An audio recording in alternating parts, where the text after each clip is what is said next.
자, 오늘 주시는 하나님 말씀 같이 볼까요? 주님의 말씀은 열왕기상 12장 16절 말씀입니다. 우리 하나님 말씀을 함께 합독하실까요? 시작. 온 이스라엘이 자기들의 말을 왕이 듣지 아니함을 보고 왕에게 대답하여 이르되 우리가 다윗과 무슨 관계가 있느냐? 이새의 아들에게서 받을 유산이 없도다. 이스라엘아, 너희의 장막으로 돌아가라. 다윗이여, 이제 너는 내 집이나 돌아보라 하고 이스라엘이 그 장막으로 돌아가니라. 아멘. 기도합니다. 주님, 오늘도 우리에게 말씀하옵소서. 예수님 이름으로 기도하옵나이다. 아멘. 저는 지금 신년을 맞이해서 가깝지만 아주 먼 12지파 이야기를 함께 나누고 있습니다. 12지파 이야기를 준비한 이유는 우리의 인생이 무엇인지 우리 삶을 한번 이야기해 보고 싶었기 때문입니다. 오늘은 그 세 번째 시간으로 분열로 생기는 손해라는 제목으로 하나님 말씀을 증언하려고 합니다. 여러분, 한 주간 치열하게 세상 속에서 얼마나 사시느라고 수고가 많으셨습니까? 우리가 일상을 살다 보면 또 사회생활을 하다 보면 정말 마음이 맞지 않는 사람을 만날 때가 있습니다. 그것이 직장 동료일 수도 있고요. 또 믿었던 거래처 사람일 수도 있고 때로는 피를 나눈 가족일 수도 있습니다. 참고 참다가 도저히 안 되겠다 싶을 때 우리는 결국 마음의 문을 닫습니다. 요즘 말로는 손절한다고 합니다. 연락처를 차단해요. 그리고 그 사람과는 다시는 상종하지 않겠다고 마음 먹습니다. 너와 나는 이제 끝이다. 우리는 남이다. 자, 오늘 우리가 보는 이스라엘의 역사에도 이 같은 손절의 순간이 찾아옵니다. 수백 년을 함께 온 형제들이 남과 북으로 쪼개져서 성을 서로 등을 돌리고 남보다 못한 원수 관계에 돌입합니다. 그 내용은 이렇습니다. 다윗의 아들 솔로몬이 왕이 되어 통일 이스라엘을 다스립니다. 그때 에브라임 지파 출신의 유능한 인재가 한 사람이 있었어요. 그 사람은 느밧이라는 사람의 아들 여로보암입니다. 솔로몬은 그를 가리켜서 유력한 자, 다시 말해 실력 있고 능력이 많은 자, 그렇게 인정하면서 그를 주목합니다. 그리고 그를 중한 일에 기용을 해요. 수도 예루살렘의 방어시설을 구축하는데 그 방어시설이 있는 지역을 밀로라고 하거든요. 그 밀로를 건축할 때 그 당시에 가장 큰 지파의 규모를 자랑하는 에브라임 지파와 므낫세 지파의 총 감독을 맡아 부역을 총괄하는 책임자로 이 여로보암이라는 사람을 임명을 합니다. 물론 이스라엘은 12지파가 있지만 그 중에서 가장 땅덩어리도 크고 사람도 많고 능력도 있고 힘이 있는 지파가 이 에브라임과 므낫세 지파예요. 잘 알다시피 에브라임과 므낫세는 요셉의 아들이에요. 요셉 지파라고도 불리는 이 두 지파를 대표하는 이 여로보암이라는 능력자를 중용해서 솔로몬이 큰 일을 벌여요. 솔로몬 말기에 솔로몬이 벌였던 과도한 건축 사업과 또 그것에 충당하기 위해서 걷어들이는 세금으로 민심이 흔들거립니다. 그럴 즈음에 종교적으로 정치적으로 사건이 발생을 합니다. 그 당시에 아히야라는 선지자가 있었는데 그 선지자가 어느 날 예루살렘에서 나오는 여로보암을 만납니다. 그리고 자기의 새 옷을 12조각으로 찢어서 그 가운데 10조각을 여로보암에게 주면서 하나님이 이 솔로몬의 나라를 이렇게 찢어서 10개의 지파를 여로보암 너에게 줄 것이다. 이렇게 예언을 합니다. 근데 예루살렘에서 예언을 했으니까 금방 소문이 퍼져나가요. 이 예언과 또 여로보암의 정치적 떠오름, 정치적인 부상에 솔로몬이 위협을 느낍니다. 그때 왕은 어떻게 하죠? 속적으로 여겨서 죽이려고 하잖아요. 그러니까 이 실력 있고 능력 있는 여로보암이 생명의 위협을 느끼고 얼른 이웃나라 애굽으로 도망을 칩니다. 그 상대방 국가의 실질적인 실력자, 이 젊은 여로보암이 도망쳐 오니까 애굽의 왕, 애굽의 파라오, 성경의 표현을 하면 바로죠. 그때 당시에 바로가 시삭이었어요. 그 시삭이 여로보암을 받아서 그의 보호 안에 지낼 수 있도록 여로보암을 잘 배려를 해줘요. 그래서 여로보암은 그곳에 피신하여 솔로몬이 죽기까지 그곳에 머뭅니다. 자, 드디어 솔로몬이 약 40년간 통치를 한 다음에 사망을 합니다. 그러자 그의 아들 르호보암이 왕위를 계승하면서 상황이 급변합니다. 온 이스라엘이 르호보암을 왕으로 삼기 위해서 북쪽 중심지인 세겜이라는 곳에 모입니다. 이때 북쪽 지파들이 자기들의 대표격으로 여로보암을 불러들입니다. 이스라엘 백성은 여로보암을 앞세워 르호보암과의 정치적 협상을 시도합니다. 이렇게 요구해요. 왕이시여, 왕의 아버지 솔로몬이 우리의 멍에를 무겁게 하였지만 이제 왕은 이제부터 우리에게 시킨 고역과 무거운 멍에를 가볍게 해 주소서. 그러면 우리가 이제부터 왕을 섬기겠나이다. 이 제안을 받고 르호보암이 생각을 하는데, 르호보암 옆에는 정치 원로들이 있었거든요.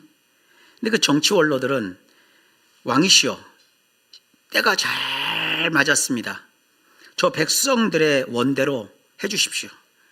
백성들의 원대로 해주면 그 백성들이 왕을 섬기며 영원히 왕의 종으로서 삶을 살 겁니다. 그래서 나라가 평안할 겁니다. 근데 르호보암은 그들의 그 제언이 성이 차지 않았어요. 왜냐하면 자기와 함께 자란 젊고 쌩쌩한 젊은 신하들은 강경책을 이야기해요. 그런데 이 왕이 경험이 없다 보니까 원로들의 말은 듣지 않고 젊은 신하들의 강경책을 마음대로 하고 그걸 받아들여요. 그러고 나서는 협상 자리에서 이렇게 말합니다. 내 새끼손가락이 나의 아버지 솔로몬의 허리보다 굵다. 내 아버지는 채찍으로 너희를 징계했지만 나는 전갈 채찍으로 너희를 징계하리라. 그러니까 북쪽 10개 지파 사람들이 화가 치밀어 올라와요. 그때 외쳤던 말이 저와 여러분이 함께 오늘 봉독한 열왕기상 12장 16절 본문이에요. 그 내용을 축약하면 이렇습니다. 우리가 다윗 왕조와 무슨 관계가 있느냐? 야, 이 다윗에 속한 유다 지파 이스라엘 사람들아, 그리고 우리들 모든 지파 사람들, 이제 우리는 더 이상 따를 필요 없다. 각자의 장막으로 돌아가자. 그러나서 협상이 결렬이 돼버려요. 자, 여기까지 한번 끊고 얘기를 좀 해봅시다. 사회생활을 하다 보면 불이익을 당하거나 자존심 상하는 일을 겪을 때가 있습니다. 그때 우리는 욱하는 마음에 내가 당신과 무슨 상관이냐? 필요 없다 하고 관계를 끊어버려요. 그런데 이 본문을 신앙적으로 보면 참 무서운 장면입니다. 다윗은 그냥 유다 지파 출신의 왕이 아니라 이스라엘 민족 전체에게 하나님께서 약속하신 그 축복의 통로가 다윗이거든요. 다윗을 놓치면 이스라엘은 하나님의 축복의 통로가 끊기거나 막히는 거예요. 근데 감정이 상해버렸잖아요. 감정이 상한다고 해서 그들의 축복의 줄기마저 끊어버리고 우리하고 안 맞아. 네 마음대로 해라. 우리 마음대로 하겠다. 우리가 알아서 살겠다. 우리 혼자 살겠다. 그러면서 이스라엘 지파가 각자 자기의 초소로 가서 자기의 장막 속에 숨어버린 꼴이 되고 말았어요. 이렇게 분열하게 되면 어떤 일이 벌어지느냐? 분열의 첫 번째 대가는 고립입니다. 직장에서, 사회에서 관계가 틀어질 때 우리는 흔히 저 사람 안 보면 그만이지 하고 생각합니다. 하지만 그런 식으로 관계를 하나 둘씩 끊어내다 보면 결국 내 주변에는 아무도 남지 않습니다. 담을 쌓고 그 안에 갇히면 안전할 것 같지만 사실은 생명의 공급이 끊긴 그야말로 고립무원의 상태가 됩니다. 한편 형제와 갈라선 북이스라엘 왕 여로보암은 마음이 오히려 뒤숭숭해졌어요. 르호보암을 이제 왕으로 안 삼고 자기들이 애굽에서 불러들인 이 실력 있는 여로보암, 이 사람을 왕으로 세웠는데 이게 막상 와보니까 이 분위기가 이게 자기가 왕을 제대로 할 수 있는 분위기가 아니에요. 그러니까 마음이 뒤숭숭해졌어요. 그런 현실적인 고민에 빠졌습니다. 비록 나라는 어차피 두 동강이 났지만 백성들이, 문제는 신앙을 가진 백성들이잖아요. 절기 때마다 예루살렘이 있는 남쪽 나라로 하나님을 예배한다며 갈 텐데 예배하러 간다면 그들의 마음이 변할까봐 두려웠어요. 그래서 자기를 막상 왕으로 추대해서 왕은 됐지만 이게 사람이 어디 갈 때, 들어갈 때 마음하고 나올 때 마음이 다르다고. 정작 예배하러 남쪽 나라 예루살렘을 왔다 갔다 정기적으로 왕래하다 보면 자기 알기를 모처럼 알고 왕으로 여기지 않고 결국은 자기를 숙청하거나 제거해 버릴까봐 두려운 거예요. 그래서 그가 묘책을 내요. 이스라엘 땅을 보면 그 북쪽 땅이 있는데 그 북쪽 땅에 단이라는 지역이 있고요. 또 남쪽 땅에는 베델이라는 지역이 있어요. 그래서 여로보암이 단이라는 지역과 아래쪽 베델이라는 지역에 금송아지를 만들어서 거기다가 배치하면서 이렇게 말합니다. 그것이 열왕기상 12장 28절입니다. 불편스럽게 너희가 다시는 예루살렘까지 올라갈 필요가 없다. 내가 지금 금송아지를 만들어서 북쪽에다가 하나, 남쪽에다가 하나 배치했으니 이것은 너희를 애굽 땅에서 인도하여 올린 너희들의 신이라, 이렇게 말을 해요. 여기서 우리는 두 종류의 인생을 나락으로 떨어뜨리는 인간이 저지르는 어리석음을 볼 수 있어요. 우선 남쪽 왕인 르호보암에게서는 독선이라는 이런 어리석음을 봐요. 그리고 북왕조의 왕이 된 여로보암은 인본주의라는 이러한 인간의 꾀를 보게 돼요. 르호보암의 어리석음인 이 독선은 그것이 얼마나 나쁜 것인지 더는 따질 것도 없이 명확하지요. 여러분이 어떤 기업의 사장님이시거나 어떤 임원이거나 혹은 어떤 단체에서 대표나 회장으로 계실 때 회원들의 말을 무시하고 내 맘대로 독선으로 가다가는 결과가 어떻게 되리라는 것은 이미 다 짐작할 수 있잖아요. 그와 동시에 이 여로보암이 가졌던 이 잔꾀는, 이 잔꾀를 우리는 조금 고급스러운 말로 인본주의라고 합니다. 인간 편에서 인간의 편의를 도모하는 그러한 그 표현인데, 이 세상에서 말하는 인본주의는 인문주의라 좀 긍정적인 표현이지만 이 기독교에서 쓰는 인본주의라는 단어는 아주 부정적인 의미에서 쓰는 거예요. 인본주의를 선택하면 결국 본인은 물론이거니와 그 이후 세대에 이르기까지 모두를 함께 멸망의 나락으로 떨어지게 만든다는 교훈을 받습니다. 르호보암이 다스렸던 이 북쪽 지역은요, 사실 우리가 성경을 보면서 목자도 나오고 양도 나오니까 이스라엘 사람들이 목축업을 주업으로 했을 거라고 생각을 하지만 실질적으로 이스라엘은 목축업이 주업이 아니에요. 농경사회입니다. 농사를 졌어요.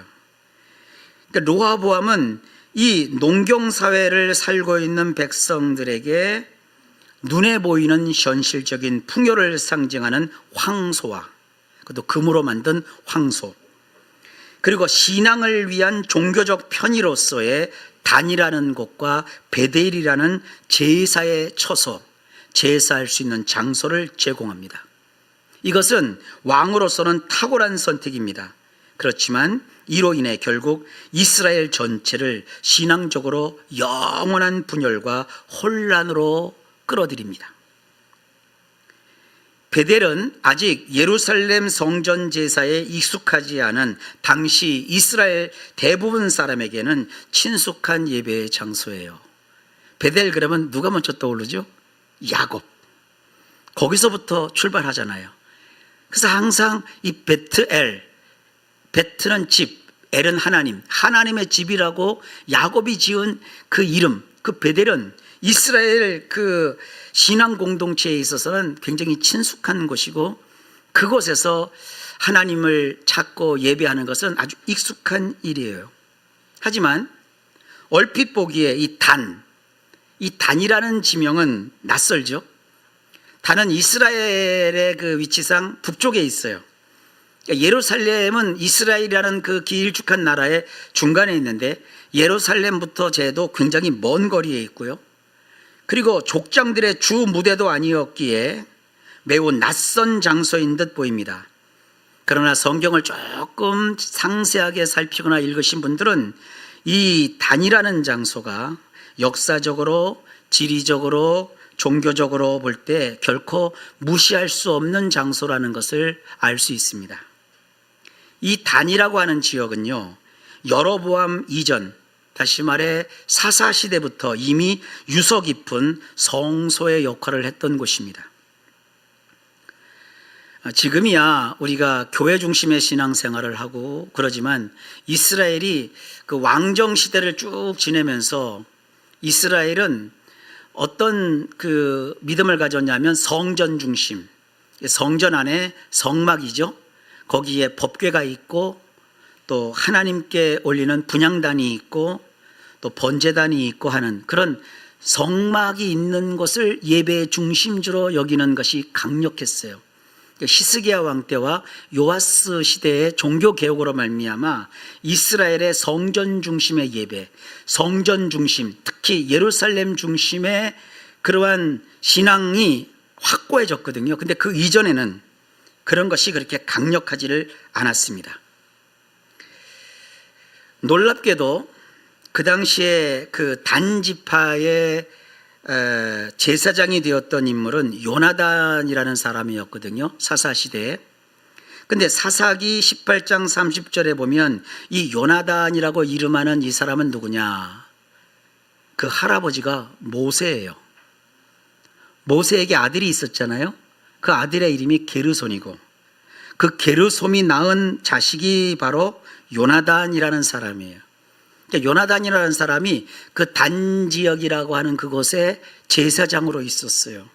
그러니까 모세의 친손자 요나단이 사사시대에 단 지역에서 제사장 역할을 하고 있었어요. 이 단에는 모세의 직계 혈통이 제사장으로 봉사하는 성소가 있었는데, 그 기간이 어느 정도냐? 수백 년이에요. 비록 정통한 성막은 거기에 없었지만 북쪽 백성들에게는, 우리에게도 모세 가문에서 세운 성소가 있다는 이런 자부심과 종교적 권위가 이미 형성되어 있었다는 얘기입니다. 이에 여로보암은 그런 사람들에게 열왕기상 12장 28절에서 너희가 다시는 예루살렘에 올라갈 필요가 없다, 이렇게 했던 겁니다. 이것은요, 여로보암이라는 왕의 입장에서 볼 때 북쪽 지파를 위한 배려였어요. 이스라엘 지도를 놓고 보면 영토가 남북으로 길게 뻗어 있거든요. 이 갈릴리 호수 북쪽이나 아셀, 또 납달리 지파 사람들이 남쪽 유다 경계에 있는 베델까지 내려오는 것도 상당한 거리였어요. 그러니까 여로보암은 왕이 되면서 자기 국토의 최남단 베델과, 의미가 있는 베델이죠, 그리고 최북단, 그것도 의미가 있는 단에다가 각각 성소를 지정하여 두고 전 국토를 아우르는 종교적 네트워크를 정치적으로 형성을 하고, 북쪽 주민들이 굳이 돈 들여가며 먼 길을 떠나지 않고 가까운 곳에 가서 제사를 할 수 있도록 편의를 제공한 거예요. 현대인의 관점에서 보면 여로보암은 대단히 합리적이고 훌륭한 왕으로 보입니다. 그러나 신앙의 눈으로 보면 성전 중심의 신앙이 핵심이었던 그 시대에 오늘날처럼 특정한 곳을 성전으로 삼지 않고 만인 제사장이어서 어디서든지 예배할 수 있는 그런 시대가 아닌 그 당시의 시점으로 보면 그 여로보암의 행동과 통치와 종교관은 소위 말해서 인본주의적인 것이었어요. 그런 편의성으로 과연 우리가 따져봐야 될 것은 이스라엘이 여호와 하나님을 잘 신앙했을까? 성경을 들여다보거나 이스라엘의 역사를 보면 절대로 그렇지 않습니다. 이건 오늘도 마찬가지예요. 절대로 우리는 신앙생활을 하면서 단과 베델과 같은 우리만의 편한 제단을 만들지 말아야 합니다. 인간관계에 있어서도 마찬가지입니다. 사람과 사람 사이가 틀어졌을 때를 생각해 보세요. 우리는 본능적으로 내 마음이 편한 쪽을 택하지 않습니까? 이것을 가리켜서 자기 합리화라고 합니다. 이처럼 손절 혹 분열의 두 번째 대가는 자기 합리화입니다. 내가 잘못한 게 아니야. 저 사람이 나쁜 사람이야. 이러면서 나를 지지해 줄 스스로의 논리를 만듭니다. 여로보암은 굳이 힘들게 못하러 예루살렘까지 가서 회개하고 예배할 필요가 뭐 있어? 여기서 편하게 믿으면 되잖아. 그러면서 편리한 가짜 하나님을 섬기도록 부추겼어요. 그게 잘못이에요. 왕으로서는 멀리 떨어진 백성들에게 편의를 제공해서 그들의 종교 생활을 할 수 있도록 배려한 것은 맞지만 옳지만, 그러나 그들은 그 시대는 그렇게 해서는 안 되는 시대였어요. 진짜 하나님을 믿으려면 하나님의 성소가 있는 곳, 성막이 있는 곳으로 와야 됐어요. 1년에 3차례씩. 근데 그것은 싹 다 무시하고 오직 정치적 셈법으로 백성들의 편의만 구했다고요. 이게 인본주의 신앙의 아주 문제점이에요. 우리는 신앙생활할 때 성경이 뭘 말하는지, 기독교가 바른 기독교 신앙을 어떻게 가져왔는지, 이게 중요한 거거든요. 근데 그런 것을 다 무시하고 그런 건 중요한 게 아니야, 그냥 우리 편하게 그냥 신앙생활하면 돼, 이런 것이 대세를 이루게 된다고요. 이런 인본주의 신앙을 여러분 좋아하시게 되면 결국 신앙이 남지 않고요, 신앙만 빠져나가요. 성경 문맥을 보면 절대로 여로보암이 했던 행동 하나를 놓치지 않고 적시해놨어요. 열왕기상 12장 28절입니다. 앞에 생략하고 핵심 내용, 이에 계획하고 두 금송아지를 만들고, 계획적으로 두 송아지를 만들었대요. 그것도 금으로. 그래서 한 마리 금송아지는 베델에다가 두고 한 마리 금송아지는 단에다가 두었대요. 어차피 단에도 여호와께 소위 말하는 제단이 있었고 베델에도 나름대로 제단이 있었는데 왜 굳이 거기다가 금송아지를 갖다 놨을까? 이게 의문이잖아요. 그러니까 이 금송아지에 대해서 연구한 구약 성경 학자들이 있어요. 그 사람들이 이렇게 의견을 제시합니다. 처음에는 그 금송아지가 우상이 아니었다는 거예요. 그 금송아지는 뭘 상징하는 거냐? 여호와께서 앉으신 보좌를 상징했던 상징물이라는 거예요. 이건 이렇게 보면 쉽게 이해가 돼요. 여러분이 서울에 고궁을 방문할 기회가 있으면 왕이 앉아서 집행을 했던 그 왕의 어좌, 용상이라고 부르기도 한 그 왕의 자리를 보면 의자만 달랑 있지 않죠. 거기에 왕을 상징하는 용의 무늬가 이렇게 쫙 있다고요. 그리고 왕이 앉는 의자가 높고 커요. 그러니까 왕이 앉을 때 이게 발판을 하는 것을 발등상이라고 하거든요. 그 발등상에는 보통 해태, 이러한 그 악귀를 물리친다는 신성한 짐승의 형상이 거기에 새겨져 있어요. 우리만 그런 게 아니에요. 서양도 보면 왕들이 앉는 의자에는 대개 라이언, 사자 형상을 탁 그려놔요. 이 애굽이라는 땅과 유대 땅에도요, 이런 신성한 동물이 있었는데 용도 아니고 사자도 아니고 황소예요. 이 황소는요, 농경사회에서는 거의 신적인 존재예요. 소 없으면 농사를 못 져요, 그 지역은. 그래서 얼마나 이 황소를 소중히 여겼는지 몰라요. 그렇지만 어떤 일이 벌어집니까? 이런 거예요. 여로보암이 야, 금송아지 하나님이 앉으실 보좌를 내가 만든 거야. 그러니까 하나님이 어디 앉아 계신다? 예루살렘이 아니야. 베델에 앉아 계시고 단에 앉아 계셔. 어차피 우리가 모세 율법을 알잖아. 모세 10계명의 첫 번째가 뭐야? 여호와 외에, 하나님 외에 다른 신을 있게 하지 말라. 두 번째가 뭐냐? 우상을 만들지 말라. 내가 우상을 만든 게 아니야. 눈에 보이지 않는 하나님이 앉아 계시는 왕의 보좌, 하나님의 보좌, 이 금송아지를 내가 만든 거야. 그러니까 이 하나님이 앉으신 보좌에 우리가 나가서 예배 드리는 게 맞잖아요. 그들 말에 의하면 베델에다가도 하나님이 앉으시는 보좌, 왕의 보좌를 내가 거기 두었고, 그게 누가 앉아 계신다? 눈에 보이지 않는 하나님이 앉아 계시고, 저 단에다가도 하나님이 앉으시는 왕의 보좌, 황금 송아지에 황금소에 보좌를 만들어 놨으니 여기 하나님이 앉아 계신 거야. 됐지? 그러니까 너희들 굳이 예루살렘까지 안 가도 돼. 우리가 이 왕이 계신 보좌, 예루살렘에는 하나님이 계신 법궤가 있잖아요. 하나님이 거기서 함께 하신다는, 또 뭐라고 할까요?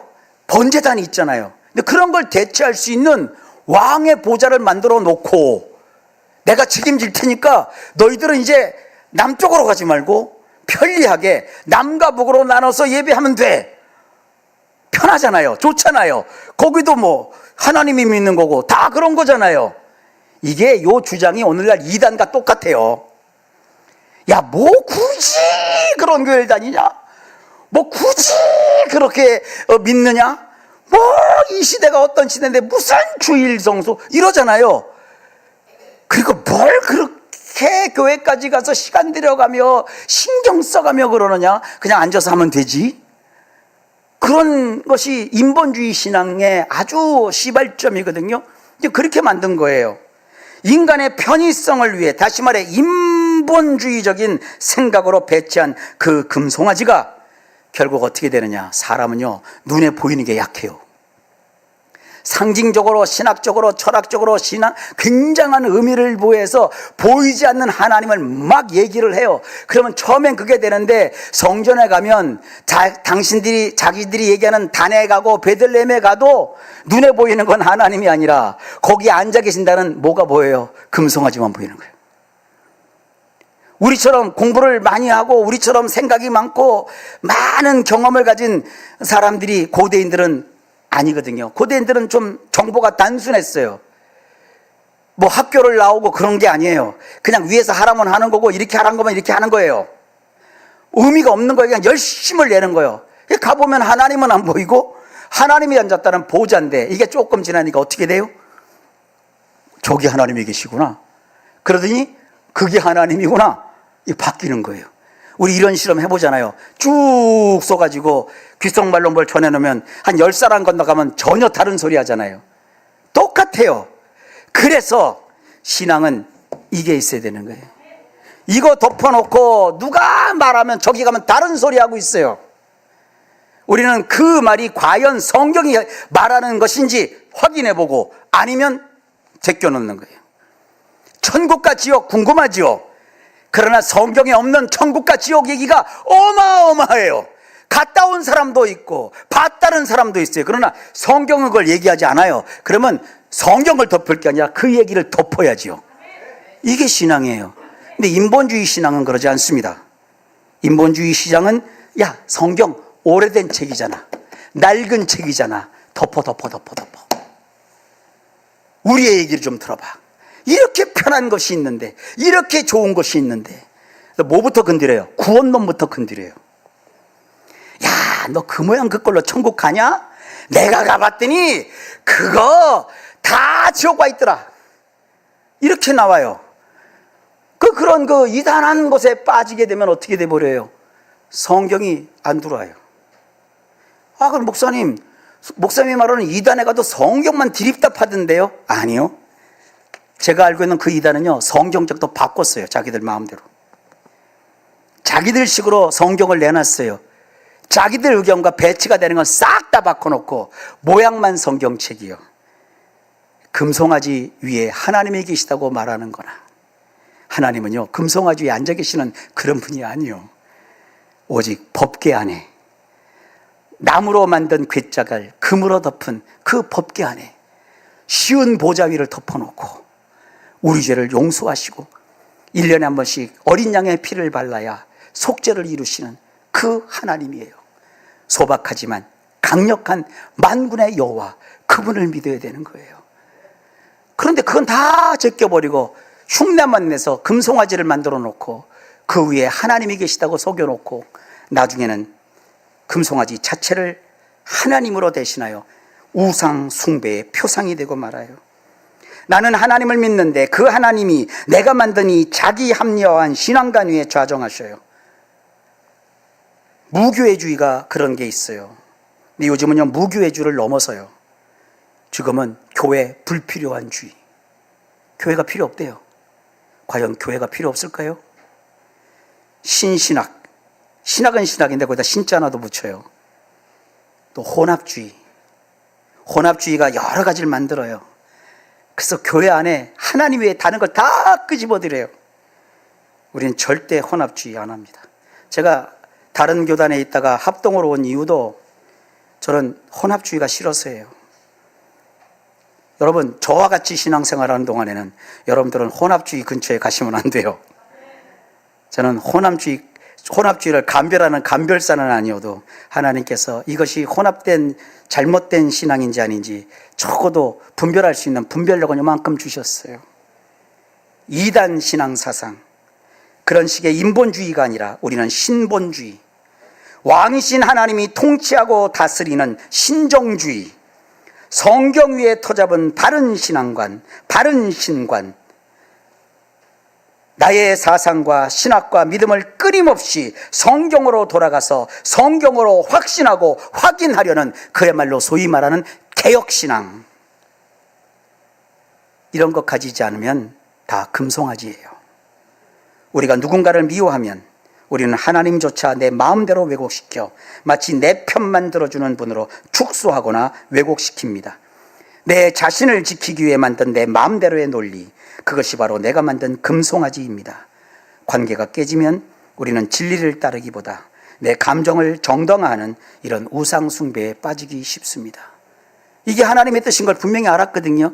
근데 그것대로 따르면 내가 손해볼 것 같으니까 그 뜻은 안 보이고, 내가 그래도 하나님을 믿는 사람인데, 내가 그래도 기도하는 사람인데, 예, 기도도 소중하고 여러분 가진 신앙도 중요하지만 그 기도와 여러분 신앙이 온전한 말씀 위에 터잡은 신앙인지 아닌지 늘 확인하고 점검하셔야 합니다.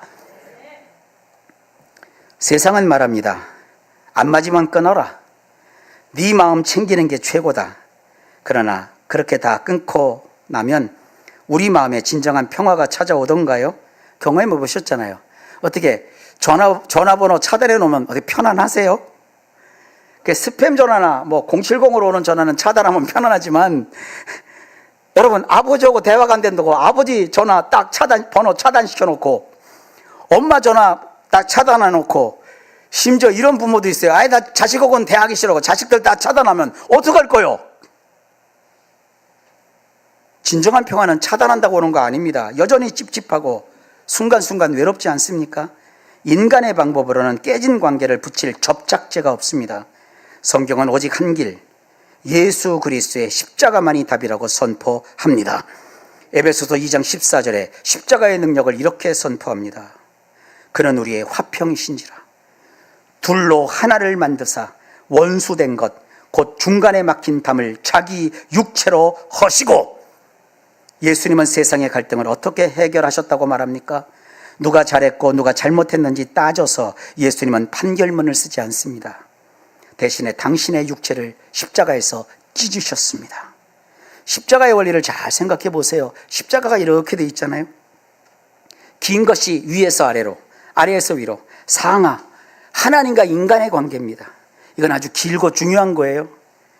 그 다음에 십자가는 일자가 아니잖아요. 옆으로 퍼져 있잖아요. 사람과 사람입니다. 그 중앙에 누가 계십니까? 우리 예수님이 계십니다. 하나님과 우리 사이, 사람과 사람 사이에 막힌 담은 인간의 말로 허물어지지 않습니다. 누군가 사실 죽어야 끝나는 싸움입니다. 그런데 내가 죽을 수 없잖아요.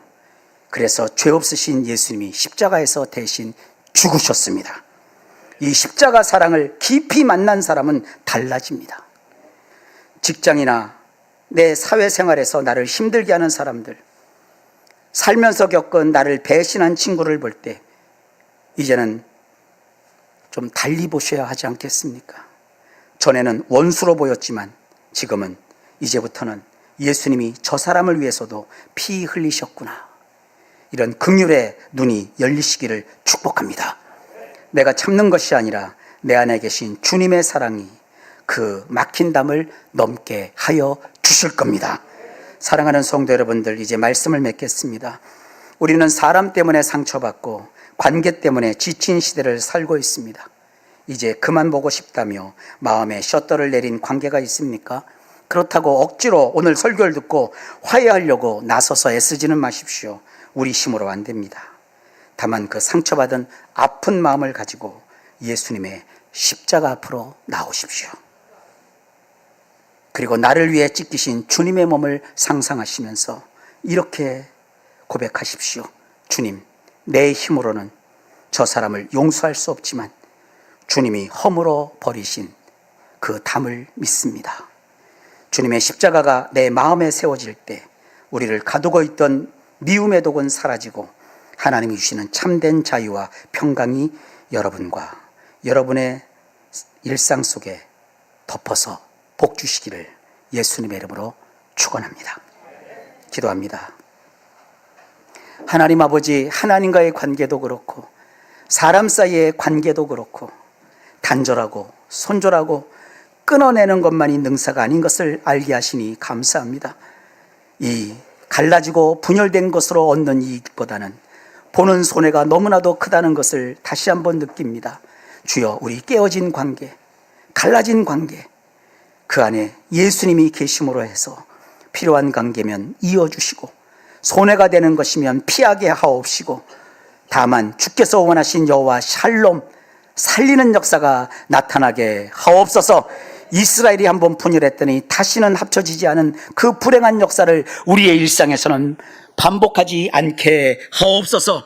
부부가 서로 사랑이 넘치게 하시고 부모와 자녀가, 자녀와 자녀가, 형제와 그리고 이웃과 아버지 모든 성도들 가운데 예수 그리스도로 말미암아 진정한 화평의 인생이 되도록 역사하여 주시고 복을 내려 주옵소서. 예수님 이름으로 간절히 기도하옵나이다. 아멘.